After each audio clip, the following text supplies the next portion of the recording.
And a very good evening to you tonight. The worst oil shock in history, a threat to global economic stability, and a major risk to the summer travel season. That's what the EU Energy Commissioner told me the bloc is now facing as a result of the conflict in Iran. Now, I spoke with Dan Jorgensen hours after he announced a new package of energy relief measures. The bloc is trying to mitigate the extra $28 billion it spent on energy imports since the start of this war. Now, the measures include optimizing jet fuel distribution and cutting energy taxes. Jorgensen told me he expects energy prices could remain elevated for months, if not years. And I asked him how he would characterize the current situation.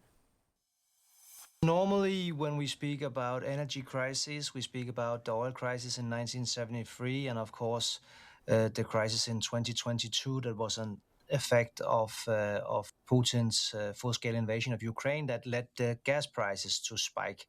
And this situation is actually worse because it's a combination. This is both oil and gas, and it's the world market that has gone up. For us in Europe, it really is a lesson. We have diversified our supplies of oil and gas, but even though we've done that, still we are hit very hard. For me, it's very, very clear that there's only one way forward for us, and that is to get totally rid of our dependency on fossils and instead have more of our own homegrown renewable energy. And I will get to some of those measures in a moment, but if you're a European consumer right now, you'd be forgiven for being a little underwhelmed at some of the mitigating actions that you've put in place here. It's May until you get these amendments through. I think if you're a European consumer, you're wondering what this will actually do to bring down the price of your energy. Well, on one hand, I would say you're right, because there is not one silver bullet. But on the other hand, I will say that actually we are doing things to address this situation that can help, even in a very short term. One of them is that we are encouraging member states to lower taxation on electricity. That will both help people pay their bills, but it will also spark electrification and the deployment of more renewables. We're telling member states, please, people have gas boilers. Let's state subsidize and make it possible for them to change these gas boilers and replace them with heat pumps, electric heat pumps, or district heating. And we have a lot of these individual actions and tools that member states can use that will help not only in the long term, because these are also parts of structural changes, of course, but actually also in a quite short term. But it's the coordination of this across the EU that sometimes is a problem, right? I mean, a lot of those EU members do not have fiscal room, really, to give their consumers that kind of a break. That is very true. In many ways, we're better situated at dealing with the crisis now than we were when we were hit by a crisis in 22, because we have more renewables in our system. But on the other hand, we really haven't done enough to spark the investments that we need in the renewable sector and that we need for renovations and other energy efficiency measures.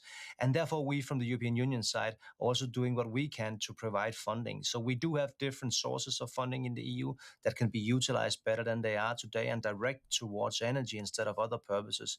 Just as we will be continuing to work closely together with member states to coordinate, for instance, the buying of gas to fill the storages. This is something we do every summer so that we're ready for the wintertime. That's very expensive for member states now because of the high prices. But when we coordinate it via the EU, we can make sure that the prices are lower, thereby create some fiscal room to make some of the investments that we're looking for.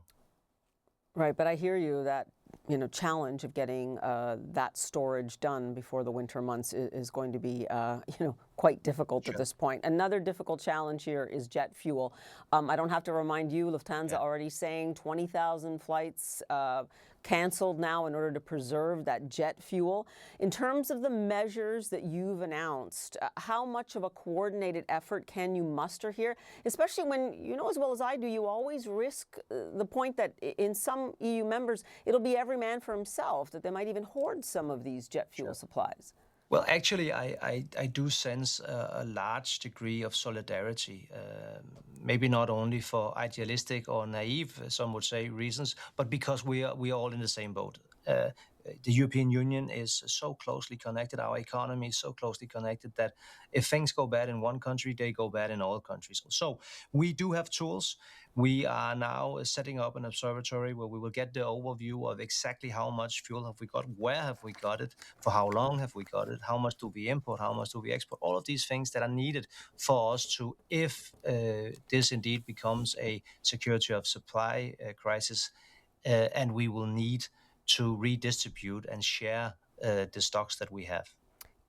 Given what you've put in place here, how would you now characterize the risk, though, to that all-important summer travel season in Europe?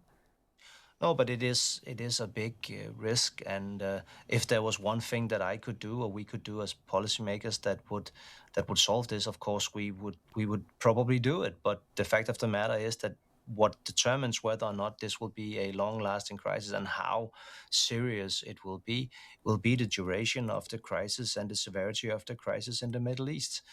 So all we can do is try and prevent and try and limit the negative effects, but we are totally dependent on the geopolitics in this case, I'm afraid.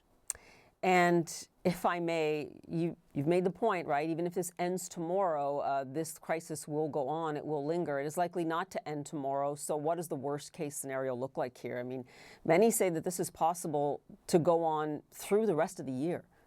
Yeah, so unfortunately, the worst case scenario can be very, very bad. If indeed this situation continues and the duration of the crisis will be very, very long, then it will affect not only the energy sector. We are already starting to see effects in other sectors, fertilizers, for instance, so affecting our food production. Uh, Semiconductors and other things that we need, technology that we need for production of many, many goods in our society. So what I really fear is that this will lead to an economic crisis. And by the way, if that happens, then that's not isolated to Europe. This will be a global economic crisis that none of us wish for, of course.